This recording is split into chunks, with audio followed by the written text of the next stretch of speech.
अलंकापुरी पुण्यभूमी पवित्र, तिथे नांदतो ज्ञान राजा सुपात्र. तया ठविता महापुण्य राशी, नमस्कार माझा श्री सद्गुरु ज्ञानेश्वरासी. अद्वैतं व्योमतमनुस्मरन् चिद्विलासं बभाषे, बाल्ये येन व्यरची मधुरा प्राकृते ज्ञानदेवी. अल्पा मूर्ति परमधवला यस्य कीर्तिर्विशाला, ज्ञानेशोऽसौ जगति जयतात् भारतज्ञानदीपः. ज्ञानेशोऽनुभवामृतं व्यरचयत्, ज्ञानेश्वरं पूजये. ज्ञानेशेन निरूपिता सुमधुरं गीता नमो ज्ञानिने. ज्ञानेशात् परमार्थवित् सुचरितं, ज्ञानेश्वरस्याद्भुतं. ज्ञानेशे लघुजीविते गुणगणो, ज्ञानेश्वरत्वं कृती. ज्ञानेश्वरत्वं कृती, ज्ञानेश्वरं त्वं कृती. नमोऽनन्ताय शुद्धाय कूटस्थायात्मने नमः. प्रेमाम्बुधिविहाराय ज्ञानराजाय ते नमः. माधुर्यरसकल्लोलां शिवशक्तिस्वरूपिणीम्, अमृतानुभवार्थाय वन्दे ज्ञानेशनन्दिनीम्. ज्ञानदेव गुरु ज्ञानदेव तारू, उतरिल पैल पारू ज्ञानदेव. ज्ञानदेव माता ज्ञानदेव पिता, तोडील भवव्यथा ज्ञानदेव.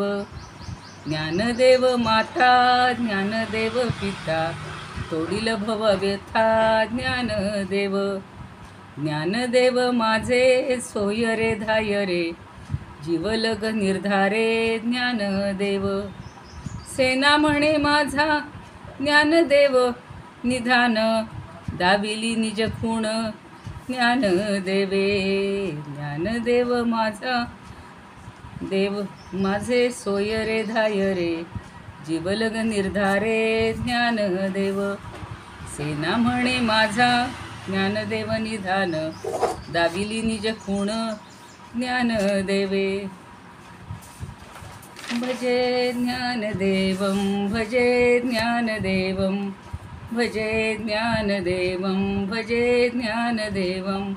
अलंकापुरी रम्यसिंहासनस्थं, अलंकापुरी रम्यसिंहासनस्थं. पदाभोजतेजस्फुरद्दिक्प्रदेशं, पदाभोजतेजस्फुरद्दिक्प्रदेशं. विधीन्द्रादिदैवस् सदा स्तूयमानं, विधीन्द्रादिदैवस् सदा स्तूयमानं. समाधिस्थमूर्तिं भजे ज्ञानदेवं, समाधिस्थमूर्तिं भजे ज्ञानदेवं. समाधिस्थमूर्तिं भजे ज्ञानदेवं. गदाशङ्खचक्रादिभिर्भाविताङ्गं, गदाशङ्खचक्रादिभिर्भाविताङ्गं. चिदानन्दसंलक्ष्य नाट्यस्वरूपं, चिदानन्दसंलक्ष्य नाट्यस्वरूपं. यमाद्यष्टभेदाङ्गयोगप्रवीणं, यमाद्यष्टभेदाङ्गयोगप्रवीणं. समाधिस्थमूर्तिं भजे ज्ञानदेवं, समाधिस्थमूर्तिं भजे ज्ञानदेवं. समाधिस्थमूर्तिं भजे ज्ञानदेवं. ज्ञानेश्वर महाराज की जय. पंढरीनाथ भगवान की जय. जय तू ज्ञानेश्वर, जय तू श्रीकृष्ण. आपण अमृतानुभवाच्या 2 ओव्या पाहिल्या आणि पहिले 5 श्लोक जे अनुभवले आहेत किंवा अनुभवामृताचे पहिले 5 श्लोक आहेत, त्या 5 श्लोकांचा विस्तार म्हणजे हा अमृतानुभव आहे. पुन्हा एकदा सांगते की निवृत्तीनाथांनी जेव्हा ज्ञानदेवांना सांगितलं की अरे ज्ञाना, तू एवढी छान भावार्थ दीपिका सांगितलीस, भगवंतांनी गीता सांगितली रणांगणावर, आणि त्याचं तू आपल्या प्राकृत भाषेमध्ये, मराठी भाषेमध्ये, सर्वसामान्यांसाठी अतिशय सोप्या भाषेत आणि मधुर अशा अमृतमय भाषेमध्ये सगळं वर्णन केलंस, सगळं ज्ञान समजावून सांगितलंस. पण यातला अनुभव तुझा किती आहे ते सगळं भगवंताचं देणं होतं. तर तुझ्या अनुभवाचं असं तू काहीतरी सगळ्या जगाला आता सांग, म्हणजे खरं अनुभवामृत तू सगळ्यांना दे, किंवा अमृताचा अनुभव असा तू सगळ्यांना सांग. आणि म्हणून ह्या अमृतानुभवाचा जन्म झाला किंवा निर्माण झालेला आहे. 10 दिवसात त्यांनी ते पूर्ण केलेलं आहे. आपण कालपर्यंत 2 ओव्या झाल्या, 5ही श्लोक आपले झालेले आहेत. पण असं म्हणतात की 5ही श्लोकांचं रोज आपण नित्य श्रवण मनन चिंतन करायला पाहिजे, तर पुढचे श्लोक आपल्याला किंवा पुढच्या ओव्या आपल्या लक्षात येतील. कारण ही शिवशक्ती आहे. शिवशक्ती ही 2 रूपं दिसत असली तरी ती दोन्ही एकमेकात गुंफलेली आहेत. कोणता भाग कशाला जोडला आहे हे आपल्याला समजत नाही. आणि ते जगाचं मूळ आहे, मध्य आहे, अंत आहे, असा जो परमात्मा आहे, तर तो साकार झालेला आहे. आणि साकार झाल्यामुळं म्हणजे आपल्याला जे रूप दिसतंय, सगुण रूप जे दिसतंय ते आपण खरं मानतो. पण खरा परमात्मा निरुपाधिक आहे, उपाधिरहित आहे. पहाटे पहाटे जेव्हा ह्याचं चिंतन करत होते तेव्हा माझ्या लक्षात आलं, काहींना तो निरुपाधिक शब्दच कळलेला नसेल. तो उपाधी आपल्या वैयक्तिक जीवनातल्या बघा, उपाधी काय आहेत? मी आई आहे, मी मुलगी आहे, मी मावशी आहे, मी काकू आहे, किंवा मी प्राध्यापिका आहे, मी बँकेची मॅनेजर आहे, अन्य ठिकाणी मी टेक्निकल याच्यामध्ये, हल्लीच्या IT मध्ये, त्याच्यामध्ये मी मोठ्या पदावर आहे. ह्या सगळ्या आपल्या उपाधी असतात. निरुपाधिक आपण कुणीच नाही आहे. अगदी तुम्ही म्हणाल मी अमुक अमुक, पण मी हा आलाच ना त्याच्यामध्ये, आणि मी अमुक अमुक, यांची मुलगी, यांची कन्या, यांची सून, किंवा मुलं सांगतात मी हिचा मुलगा, म्हणजे माझे आईवडील हे आहेत, त्यांचा मी पुत्र आहे, या मुलाचा मी पिता आहे, याचा मी मित्र आहे, त्याचा मी काका आहे, त्याचा मी मामा आहे, किंवा तिचा मी मामा आहे. ह्या सगळ्या उपाधी आहेत. पण ह्या परमात्म्याला कुठलीच उपाधी नाही आहे, म्हणून त्याला निरुपाधिक म्हटलेलं आहे, उपाधी नसलेला. एवढं पक्क लक्षात ठेवायचं. आणि ही जी शक्ती आहे, शिव आणि शक्ती, ही त्याचीच दोन्ही रूपं, म्हणजे ती एकमेकात गुंतलेली आहेत. ती वेगळी आपल्याला लक्षात ठेवायची नाही, त्यातलं एकरूपत्वच लक्षात ठेवायचं. कारण आत्मा हेच ब्रह्म आहे असं शंकराचार्यांनी सुद्धा सांगितलेलं आहे. आणि पिंडी ते ब्रह्मांडी ही म्हण पण आपण म्हणतच असतो. किंवा ही जी प्रिय आहे तीच पती आहे, जो पती आहे तीच प्रिय आहे. कधी कधी मलाही असं वाटतं की आपण जेव्हा म्हणतो की तू म्हणजे मी, मी म्हणजे तू, आपल्यामध्ये भेद नाही. लग्न होण्यापूर्वी आणाबाका घेतल्या जातात. लग्न झाल्यानंतर तर पती म्हणतो की आता तू तुझं असं काही सांगायचं नाहीस, तू आणि मी एकच आहोत, असं व्यवहारामध्ये आपण म्हणतो. पण आपल्यामध्ये तसं द्वैत हे कायम आपलं असतं, कारण आपण 2 रूपामध्ये असतो. तसा हा भगवंत जरी शक्तीसह असला तरी तो एकरूपच आहे, एका रूपातच आहे. त्याची जरी द्वंद्व दिसत असली तरी तो तसा नाही. म्हणून अभंग अमृतानुभवात यांनी म्हटलं होतं स्वरूपानंदांनी, सागर तो जैसा खेळ तसे खेळ, होऊनी कल्लोळ आपणची. ती उदाहरणं लक्षात ठेवली ना की आपल्याला हे सगळं तत्त्वज्ञान असलं तरी जड जाणार नाही. होऊनी पुरुष प्रकृती स्वरूप, तैसा भोगी आपण ते. तोच पुरुष आहे, तीच प्रकृती आहे, एकमेकाला तोच भोगत आहे. प्रेमाचे स्फुरण म्हणून प्रकृती पुरुष आसती ही 2, प्रेमाचे स्फुरण म्हणून या. परिभंगे नाती निजात्मैक्य स्थिती, अपूर्व ही रीती विलासाची. ही एक विलासाची अपूर्व रीती आहे. आपल्याला व्यवहारातलं काहीतरी समजून देण्यासाठी म्हणून हे रूपक केलेलं आहे, हे लक्षात ठेवा. पहिली ओवी आपण पाहिली होती, दुसरी ओवी पाहिली आहे. आता तिसरी ओवी आपण पाहणार आहोत.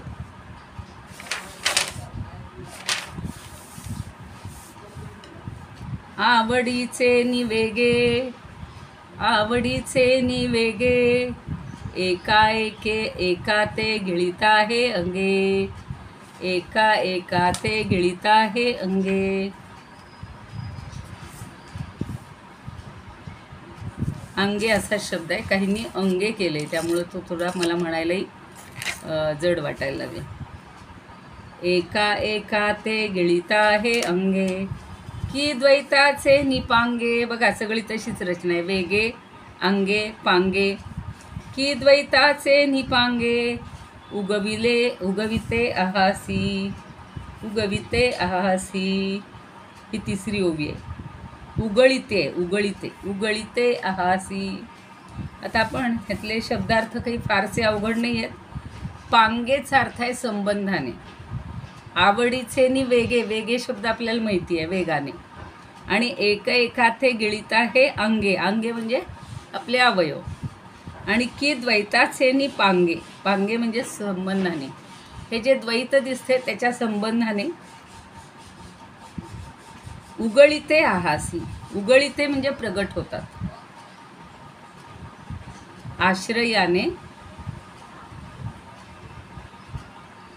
म्हणजे पांगे किंवा संबंधाने, आणि उगळिते म्हणजे प्रगट होतात. आता ही ज्ञान आणि वृत्ती किंवा शिव आणि शक्ती पुन्हा एकदा समजून घ्या. आवडीचे नि वेगे, एके गिळिती अंगे, की द्वैताचे निपांगे, उगळिते आहाती. आता हे दोघांची जी रूपं आहेत, प्रकृती आणि पुरुष, ही दोन्ही एकमेकांची रूपं कशी आहेत? प्रेमाने, प्रेमभराने ती आत्मसात करतात किंवा संबंधाने, आश्रयाने आत्मसात करतात. आणि मग द्वैत उरतच नाही किंवा द्वैत शिल्लकच राहत नाही. पुन्हा ते क्रीडेसाठी वेगळी होतात. उगळिते आहासी, उगळितेचा अर्थ सांगितला आपण, प्रगट होतात किंवा आता यांनी घेतलाय अर्थ वेगळी होतात. प्रत्येक एक जण आहेत देशपांडे म्हणून, जशी आम्ही रामायणाच्या प्रती शोधत होतो तशा त्यांनी या अमृतानुभवाच्या 25-30 प्रती शोधून काढल्या आणि त्याच्यातली एक आदर्श अशी निर्माण केली. म्हणजे आपण जर 4 पुस्तकं घेतली तर त्याच्यात थोडे थोडे असे काना मात्रा वेलांटीचे किंवा काही अक्षरांचे भेद दिसतात. पण एकूण यातला जो भाव आहे तो समजून घ्यायचा की आवडीसाठी, परस्परांच्या प्रेमासाठी, त्यांचं प्रेम इतकं गाढ आहे, इतकी त्याच्यामध्ये आवड निर्माण झालेली आहे की ही शिव आणि शक्ती या परस्परांमध्ये खूप आवडी आहे किंवा खूप प्रेम आहे. आवड म्हणजे प्रेम घ्यायचं. आणि ते एकमेकांना गिळून, गिळीत आहे अंगे, ते जणू काही एकमेकांना गिळून टाकतात आणि निराळं अंग किंवा दोनपणानं अंग शिल्लकच राहत नाही, उरूच देत नाहीत. आणि पुन्हा प्रेम करण्यासाठी ते काय करतात की द्वैताचे नि पांगे, पांगेचा अर्थ संबंध किंवा आश्रय. मग पुन्हा प्रेम करण्यासाठी ते काय करतात, द्वैताचा आश्रय घेतात आणि उगळिते आहासी, आणि परस्परांना उगळतात. उगळतात म्हणजे प्रगट करतात. काल आपण पाहिलेलं होतं, सृष्टी निर्माण होते, काही काळ अस्तित्व असतं, नंतर ती लयाला जाते. लयाला झाल्यानंतर पुन्हा, म्हणजे तोच त्यांचा खेळ असतो. आपण पाहिलं होतं का, लपंडावाचा खेळ असतो, मुलांचे वेगवेगळे खेळ असतात. तो खेळ संपला की ते घरी जातात, पुन्हा दुसऱ्या दिवशी पुन्हा खेळ नव्यानं सुरू होतो. आता सध्या टी व्हीवर क्रिकेटच्या मॅच आहेत, रोज व्हर्सेस कोणतरी असतं. आपल्याला तर काही त्यातलं समजत नाही किंवा फार त्याच्यामध्ये लक्ष घालायला वेळ नाही, आवडही नाही. पण हे रोज खेळ चालू आहेत सृष्टीमध्ये, वेगवेगळे खेळ आहेत. बॅडमिंटनचे पटू असतील ते बॅडमिंटन खेळतात, कुस्तीचे असतील ते कुस्ती खेळतील, लंगडी ज्यांना आवड, आता हल्ली ते छोटे छोटे खेळ दुरापास्तच झालेले आहेत. पण मुलांना जे जे खेळ आवडतात ते ते त्याच्यामध्ये रोज रमत असतात. तसं ह्या सृष्टीमध्ये किंवा या दोघांमध्ये इतकी प्रीती आहे, इतकं प्रेम आहे, इतकी आवड आहे की ते एकमेकांना जणू काही गिळून टाकतात. म्हणजे त्यांचं वेगळं अस्तित्व राहतच नाही. ते उरूच देत नाहीत, तू मी हा भेदच ठेवत नाहीत. आणि पुन्हा प्रेम करण्यासाठी ते पुन्हा द्वैताचा आश्रय घेतात, एकमेकांना प्रगट करतात. आणि हे सतत चालू आहे. म्हणजे आता आपल्याला हा काही हजारो वर्षांचा कालावधी असला तरी त्यांच्या दृष्टीनं आपण माहिती आहे की ब्रह्मदेवाची एक रात्र किंवा एक दिवस म्हणजे कसं आहे, 4 युग 1000 वेळा येऊन गेली म्हणजे त्याची एक रात्र आहे, आणि 4 युग 1000 वेळा येऊन गेला म्हणजे त्याचा एक दिवस आहे. आता कल्पना करा, आपलं एक कलियुग आपल्याला एवढं मोठं वाटतंय, किंवा आपलं 70-80 वर्षाचं वय झालं, 100 वर्ष म्हणलं की आपण म्हणतो किती जगले हो. आता परवाच आमच्या मेहुण्यांचं कळलं, ते 96 वर्षापर्यंत जगले. लोक म्हणतात 4च वर्ष कमी राहिली हो 100ला. परवा आज कोणतरी म्हणतो तुमचं वय किती आहे, अजून 30 वर्ष. अरे बापरे, अजून 30 वर्ष जगा, तुमचं वय किती 30, मग तुम्ही अजून 70 वर्षे जगा, असं आपण सगळ्यांना म्हणत राहतो, जीवेत शरदश्यत. पण हा जो दोनपणाचा भास आहे हा समजून घ्यायचा आहे आपण. आणि म्हणून अभंग अमृतानुभवमध्ये स्वरूपानंद काय म्हणतात याच श्लोकाबद्दल किंवा ओवीबद्दल, प्रेम भरे कैसी एकपणे दोन्ही. प्रेमभराने येथे दोघं एक, पण त्यांचं एकपण आहे, अगदी अतूट असं त्यांचं नातं आहे. राहती गिळोनी एकमेका. आता आपण म्हणतो ना, तुम्ही काय मला खायला उठलायत का, तशा अर्थीने हे एकमेकाला प्रेमाने गिळून टाकतात. म्हणजे आपण म्हणतो ना, मी नजरेनं तुला गिळून टाकतं, मी तुला अमक्याने हे करतोय, प्राशन करतोय, पिऊन टाकतोय, तशा अर्थी ही ती कल्पना घेतलेली. एकमेका मग करीती प्रगट पुनरपि द्वैत भासवून. पुन्हा ते एकमेकांना प्रगट करतायत, पुन्हा द्वैत भासवतायत. सृष्टीचा संहार, सृष्टीची उत्पत्ती, हेच मी आत्ता सांगितलं तुम्हाला. एकदा संहार होतो, लगेच उत्पत्ती होते.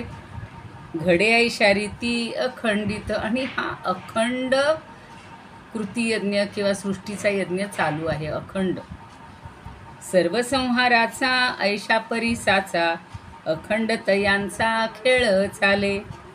बहुभावे ऐसे ईशाचे स्फुरण तोच येथे जाण मूळ माया. परीशाहून नवे चिती भिन्न दोघा एकपण ठाईंचे ती. त्याला स्फुरण झालं, आणि स्फुरण म्हणजे त्याचाच तो अंश आहे माया. पण ती माया व्यक्त आहे, आपल्याला सगळं प्रगट दिसतंय. हे जे मायेनं निर्माण केलेलं आहे ना, हे सगळं आपल्याला दिसतंय, आणि दिसतंय म्हणून ते आपल्याला भासतंय आणि आपल्याला ते खरं वाटते. आणि तो परब्रह्म परमात्मा शिव तो दिसत नाही, म्हणून आपल्याला तो कळतच नाही. तर जोग महाराजांच्या ज्या आपण सगळ्यांनी काहींनी प्रती घेतलेल्या आहेत, ते म्हणतात की हा प्रकृतीचा भाव, प्रकृती भाव जोरावला किंवा विशेषत्वाला आला की सच्चिदानंद पुरुषभाव आच्छादला जातो. आपण त्या पुरुषाकडं, त्या परमात्म्याकडं बघतच नाही. आपल्याला ही सगळी प्रकृती, ही माया, हे जे दृश्य जगत आहे हेच आपण खरं मानतो, आणि म्हणून तो पुरुषभाव हा झाकला जातो. आणि सच्चिदानंद पुरुषभावाचा विकास झाला जेव्हा आपलं अज्ञान, हे सगळं आपलं अज्ञान आहे, आपण हे जगताला खरं मानतो, सृष्टीला खरं मानतो, दृश्यभावाला खरं मानतो. पण जेव्हा आपल्याला ज्ञान मिळतं की हे सगळं नाशवंत आहे, हे आज ना उद्या मिळून जाणार आहे, मिटून जाणार आहे, पण खरा देव जो आहे, खरा परमात्मा जो आहे, खरा ईश्वर जो आहे, तो मला मिळवायचा आहे. आणि तो जेव्हा मिळतो, अखंड जर त्याचं स्मरण केलं. आता कोण काल सांगत होतं की आलोय मनुष्य जन्माला, तर दुसरं काय करायचं आहे आपल्याला. पण आपण इतक्या त्या संसारात रमतो की वय वर्ष 80 हो, 100 हो, 50 हो, काय असेल ते नाही हो, आम्हाला ह्याच्यातनं सवडच मिळत नाही. ती काढावी लागते. आणि दिवसाचा काही थोडा वेळ का विना आपण ह्या भगवत चिंतनामध्ये, स्मरणामध्ये, ध्यानामध्ये मग्न होऊन, भजनामध्ये मग्न झालो. आता कोणी सांगतात सेवा करावी त्याची. काही जण इतकी सेवा करतात की कुठलीही अपेक्षा न ठेवता सतत भगवंताची, म्हणजे भगवंताशी संबंधित अशा सगळ्या कार्याची, सगळ्या ठिकाणांची, त्याच्याशी संबंधित माणसांची अशी सेवा, म्हणजे ही सेवाच आहे ना. मग तो भाव आपला पुरुष भाव जेव्हा, म्हणजे परमात्मा भाव जेव्हा विकसित होतो, त्यावेळेला या प्रकृती भावाचा संकोच होतो. आणि मग आपल्याला संत सांगतात की अहो हे सगळं नश्वर आहे, हे सगळं खोटं आहे. कसं खोटं आहे? आपण ज्ञानदेवीत पाहिलं, चांगदेव 65त पाहिलं, किंवा समर्थसुद्धा सांगतात, मी गाढ झोपलेली असते आणि कधीतरी मध्यरात्री पहाटे आपल्याला छान स्वप्न पडतं. इतके रमलेलं असतो.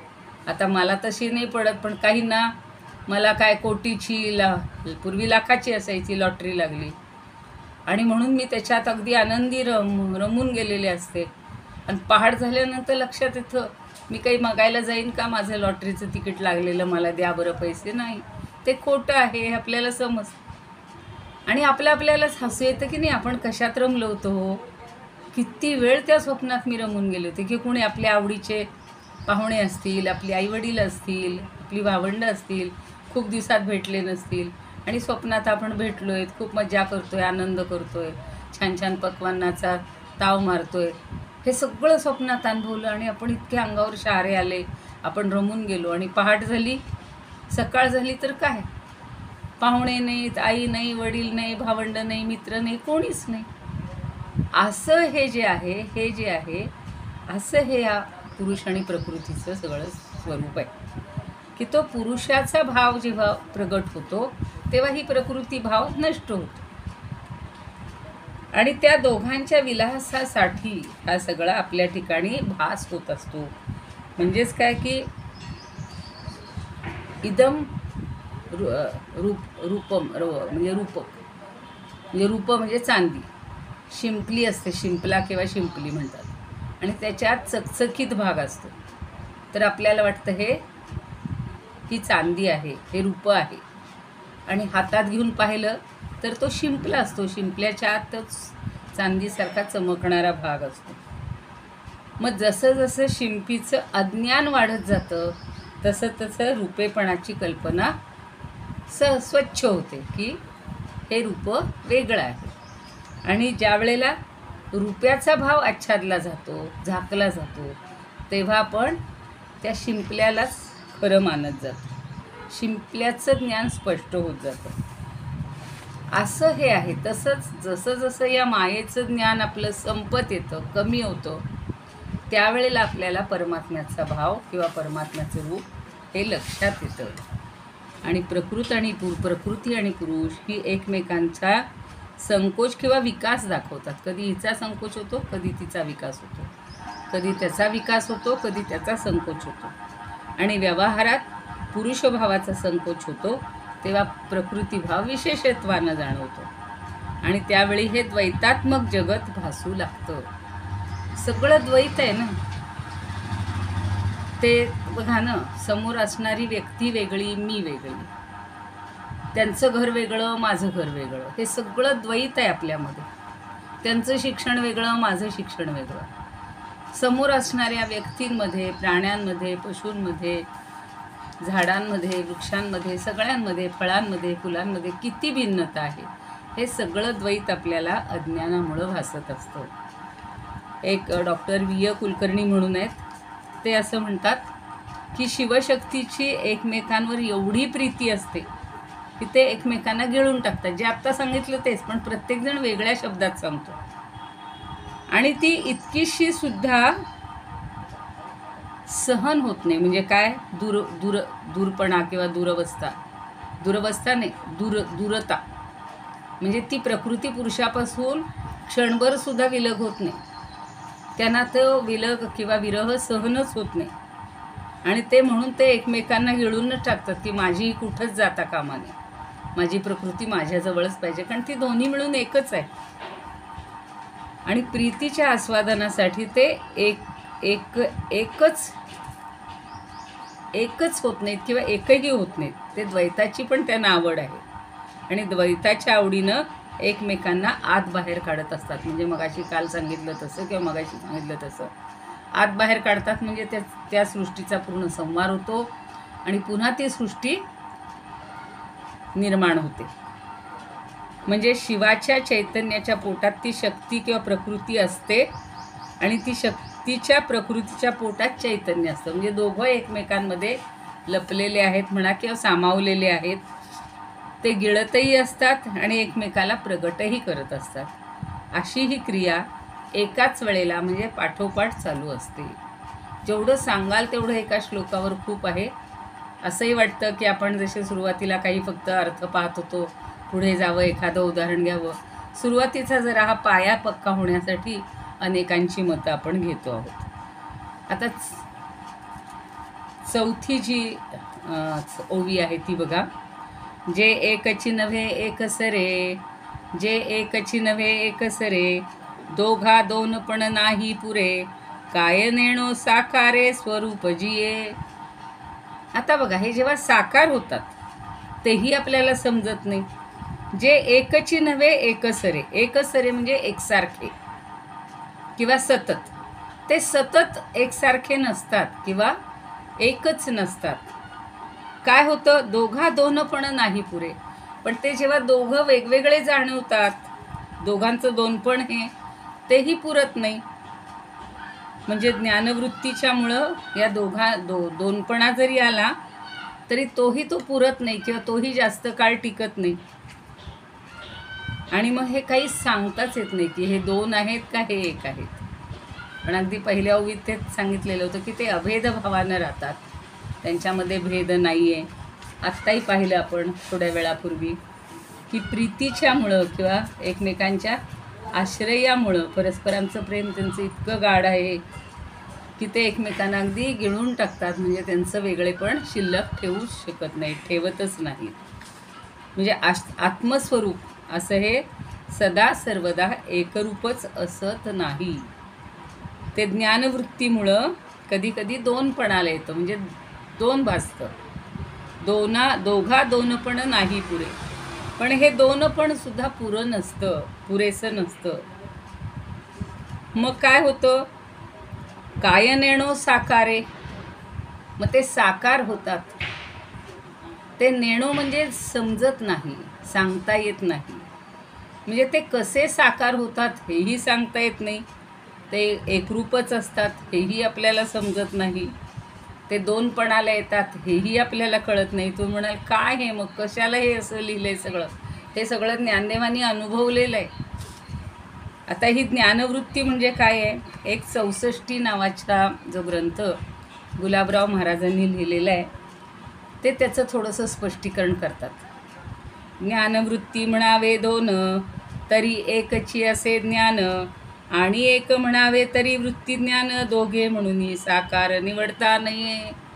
त्यांनी तेच थोडं पुन्हा सोप्या भाषेत सांगितलं की ज्ञान आणि वृत्ती हे दोन आहेत असं जर म्हटलं, वृत्ती म्हणजे पुन्हा ती शक्ती, ज्ञान म्हणजे परब्रह्म, हे पुन्हा लक्षात ठेवायचं. तर हे दोघं वेगळे आहेत म्हणावं तर ज्ञान ही एकच वस्तू आहे. आणि एकच म्हणलं तर ज्ञान त्याच्यात दोन पण भासते त्या शक्तीमुळं. दोनपणामुळं दोघं पुन्हा साकार झालेले, दिसायला लागलेले आहेत. आणि साकार झाले तरी एकमेकापासून अलग होऊ शकत नाहीत. आपल्याला जरी भास झाला, जरी ती सृष्टीची ही सगळी माया सगळं आपल्याला दृश्यपणाला दिसत असली तरी खरी ती साकार दिसत असली तरी ती निराकारच आहे. पण भगवंताचाच तो अंश आहे. त्यामुळं ज्ञानवृत्तीस हे देवोदेवी या दोघात ज्ञान हीच एक वस्तू आहे आणि दोघांचं अस्तित्वही एकच आहे. सगळ्यात शेवटी एकमेव अद्वितीय, हेच लक्षात ठेवायचं तत्त्व.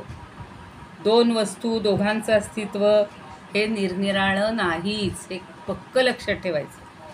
आणि म्हणून देवोदेवींचे हे दोनपण त्यांच्या एकपणाच्या विरुद्ध नाही किंवा एकपण मोडून नाही.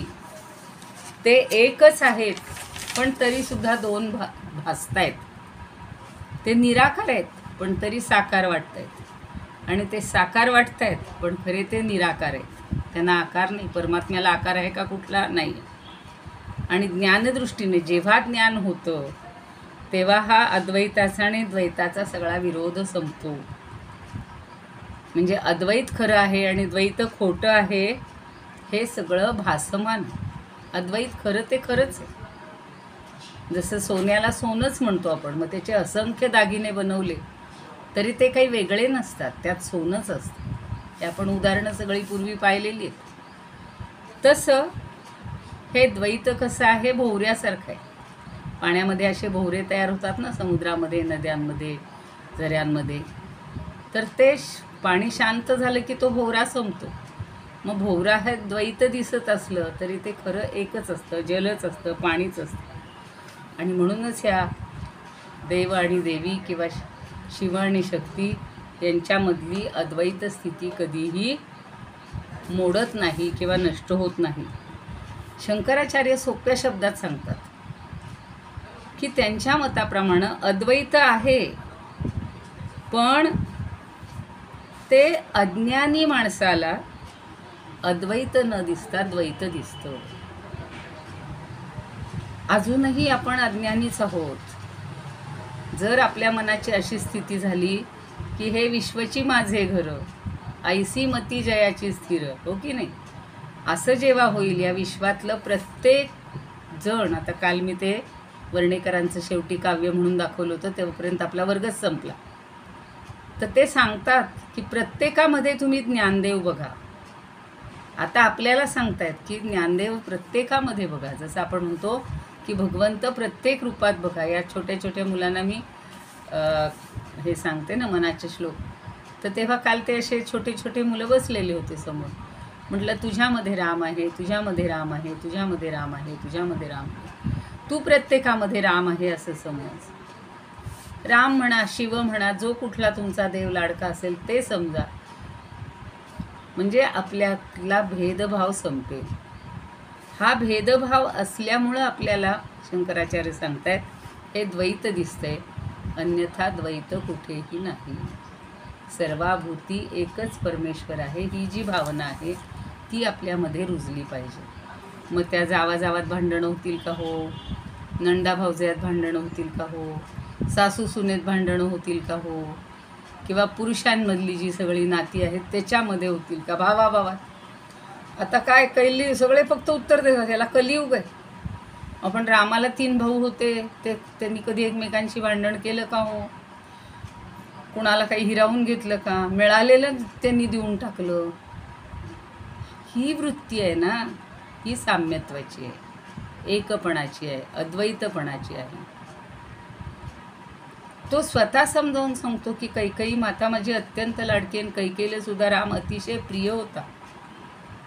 त्या देवांच्या कार्यासाठी म्हणून तिच्या मनामध्ये ती सरस्वती जाऊन मंथरेकडून आणि तिच्यामध्ये तो सगळा भेद आणते, आणि पुढचं सगळं घडावं, चांगलं घडावं, समाजाच्या भल्यासाठी म्हणून त्या रामाला राज्यपण देता आलं नाही, राज्यपद देता आलेलं नाही. तर ही जी सगळी द्वैताची भावना आहे ही केवळ अज्ञानामुळे येत असते. आपण जर प्रत्येकाला तू आणि मी एकच, बघा ना, काही जण म्हणतात ना, या ठिकाणी तू असतीस तर काय विचार केला असतास. आपण जेव्हा नेहमी दुसऱ्याचा दोष दाखवत असतो की तुम्ही असं केलं, तुम्ही तसं केलं, तू असं करतो, पण ती जर माझ्या हातून गोष्ट घडली तर मग आपण गप्प बसतो की नाही. तसं हे द्वैत संपवायचं, आणि ते ज्ञानदेवांनी अनुभवलं होतं. त्यांनी त्या विसोबा खेचराला कधीही उलटून बोललेले नाही. अक्षरशः त्यांच्या झोळीमध्ये काय काय दिलंय हो, शिळं, खराब झालेलं, विटलेलं, नासलेलं, कुसलेलं अन्न दिलं. बिचारा भिक्षा मागायला गेला तर भुकेलेला होता, आणि घरी गेल्यानंतर मुक्ताई बघते तर सगळं आहे, पण त्याला त्याचंही काही नाही वाटलेलं. हे अद्वैत त्यांनी अनुभवलं. तुमच्या आमच्यासारखे म्हणले असे आम्हाला काही भीक नाही लागलेली हे असलं तुमचं गाण न्यायला, पण नाही, हे अनुभवातनं त्यांना हा सगळं समजलेलं आहे. कुणालाही कधीही उलटून बोललेले नाहीत, कधीही नाही. सगळं सहन करणं, तितिक्षा, समाधान, क्षमा, हे सगळे गुण आहेत संतांच्या अंगी, आणि ते आपल्याला हे अद्वैताचं ज्ञान देतात किंवा त्यांच्या वागण्यातनं आपल्याला कळतं. एकनाथांना सुद्धा, एकनाथांच्या पत्नीला सुद्धा तिच्या पाठीवरच एक जण जाऊन बसतो, ती पंगत वाढत असते तर ती म्हणते किती छान वाटते माझ्या पाठीवर कोणतरी कोकरू बसले. म्हणजे हा भाव अद्वैताचा भाव आहे, तो आपल्या ठिकाणी कसा आणता येईल. किती अगदी काय म्हणतात ना, पूर्वजन्माचं सुद्धा वैर असतं, पण ते सुद्धा आपल्याला हे ग्रंथ वाचून किंवा या सगळ्या भावना समजून घेऊन हे करता येतं. आता गीर्वाण अनुभवामृतातलं सांगायचं होतं. पुन्हा वेळ संपतील. यदेकं न भवेत् तत्र द्वयोद्वित्वं कुतस्तरान् साकारौ वा निराकारौ न जानीमस्वरूपतः. म्हणजे साकार आहे का निराकार आहेत ते दोन्ही हे मला समजतच नाही, त्यांचं स्वरूपच समजत नाही. म्हणून स्वरूपानंद म्हणतात, एकचिती दोन्ही ऐसे म्हणो तरी द्वैताची कुसरी दावी तिती. आणि म्हणो दोन तरी तोही भास आपुला विलास भोगावया. नाही तेथे ऐक्य नाही तेथे द्वैत होती शब्दातीत स्वरूपेती. स्वरूपाचे ठाई ऐसा भेद नाही भासला तरीही तेथे चितो. कैसा निराकार भासते साकार देखा चमत्कार वस्तूच्या या. एकीकडं निराकार दिसते, एकीकडं साकार दिसते, असं दाखवतात बघा काही वेळेला पिक्चर असे की चमचम चमचम करतात. एकीकडे राम दिसतो, एकीकडं कृष्ण दिसतो, एकीकडं व्यक्ती दिसते, एकीकडे हे दिसतं. म्हणजे त्यामध्येच सगळी रूपं आहेत हे आपल्याला दाखवलं जातं. इथंच थांबूया आपण. आरतीला वेळ आहे का? मला थोडंसं बोलायचं आहे सगळ्यांशी, पटकन म्हणूया.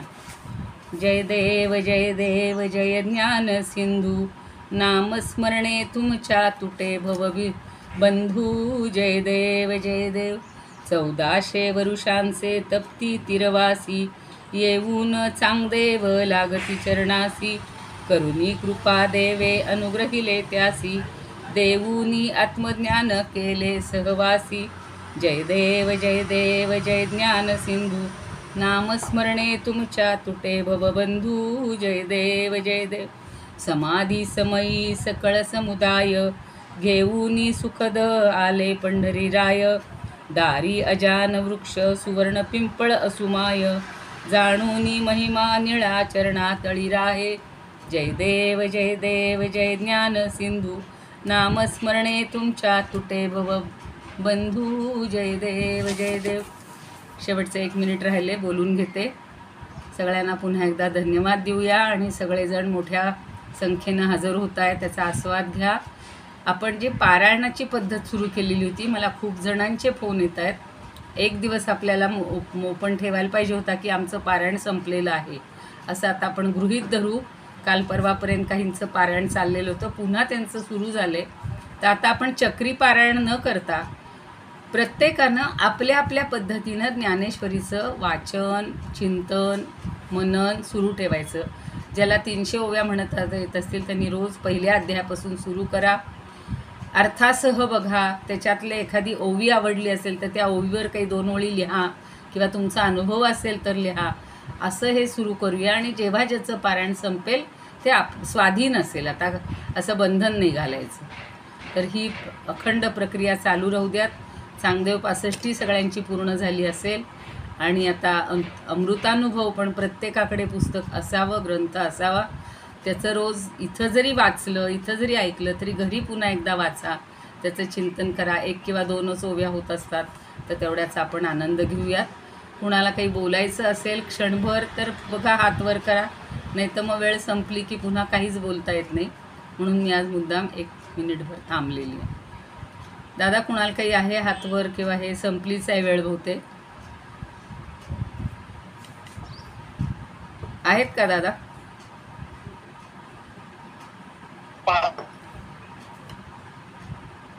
संप